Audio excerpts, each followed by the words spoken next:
Yo, what is going on today, YouTube? Hope you guys are doing fantastic. Today's video, we're talking about Smite 2, Schism, don't know exactly how to pronounce it. The high-res CEO tweeted out on April 15th a bunch of information about the timeline of Smite 2, also a little nugget about esports. So I just want to take a look at it, read through it, kind of give you guys the breakdown of it, and just kind of what all this stuff means. Starting with, this has been said before in various channels, but I wanted to make it clear for folks what the current plans are for rolling out Smite 2. These could, of course, change based on the feedback and learnings we get in the alpha and beta, but this is what we're currently expecting. So their current timeline is as follows. Right now, very small friends and family test, occasionally on the game.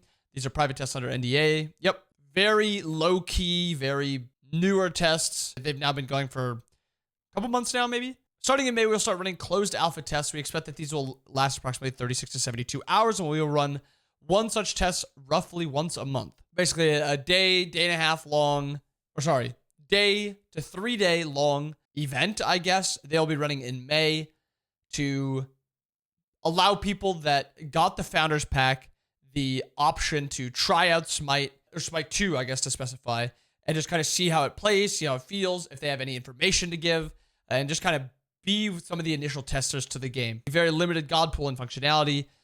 Basically, it's a very bare bones, just try to give like ideas, like if the ideas that the dev team has, if they're like on the correct track. They also help test the tech behind the back end of the game to make sure that it's working at scale in the way which I expect. It's basically just trying to stress test the servers, all that good stuff. So the Founders Pack will be able to play, no NDA, and I'm hoping the first such test will be in a few weeks, early May.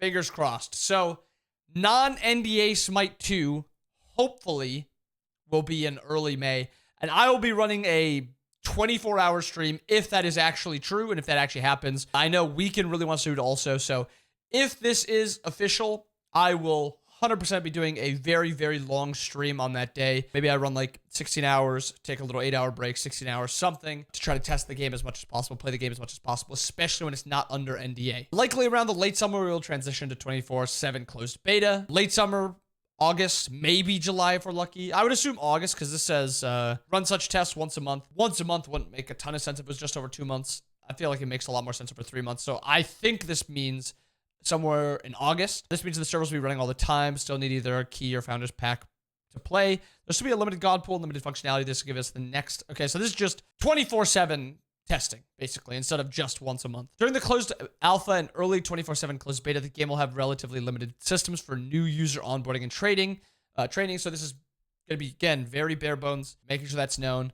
And we're assuming most players will either be experienced Smite players or have an experienced Smite player that is helping them through the game's considerable learning curve. Or B, sometime after the 24/7 closed beta, we'll have full free-to-play open beta. That means no key or Founders Packs will be required to play.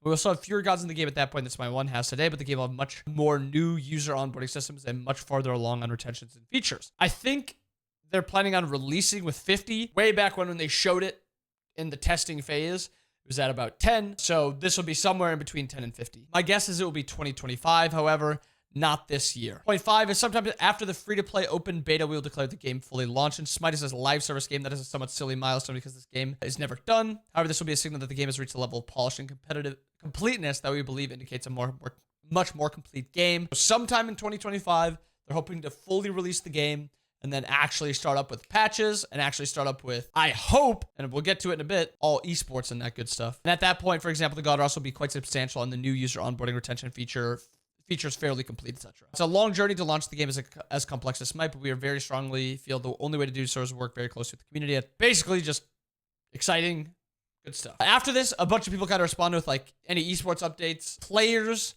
have been told a little bit on the back end also. Some stuff about esports. Maybe I can add something to this about that. A few people asked about timeline for esports. We are planning to start esports during the closed beta, building up to a major event on LAN before open beta.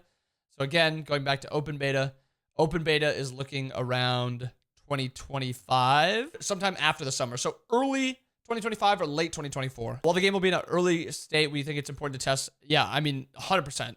100% it's a good idea to test and kind of feel how the competitive nature of the game feels, especially at the highest level when they can kind of fine-tune a lot of stuff. The team has been working hard to finalize the esports plans for closed beta and will announce as soon as we have the details on the LAN finalized. So, planning a LAN, I hope it's going to be as exciting as the first LAN event from Smite 1. They've done this before. They did this all the way back in 2014 with the Smite launch tournament, not Smite 2 launch tournament. That is 10 years later, which is super cool. Team Solo Mid versus Team Dignitas. A lot of players you probably recognize. Anatoly, The Best, Lasses, Zapman, Trix Tank, Lobster, Game Hunter, Young Bay, Kivo Fred. A lot of names you probably recognize. Again, it was so cool. It was such a sick opening, and this kind of like led the way into Smite Esports when this and Season 1 and Season 2 were like the biggest for Smite. It kind of like flew up really quickly, peaked a little bit, and then kind of started coming back down really quickly. Part of the reason I think is because of the Smite launch tournament, so I really hope they do it again, and I'm very excited for that. That is the timeline for Smite 2. A lot of very exciting stuff in front of us. For now, we're playing Smite 1. I'm still going to be doing information and videos and guides and all that stuff for Smite 1. But it's always exciting to look to the future, looking at Smite 2 and just kind of seeing the possibilities and what's going to be there. But I hope you guys enjoyed the video. I hope you guys have a wonderful day. I'll see you guys again next time. Peace.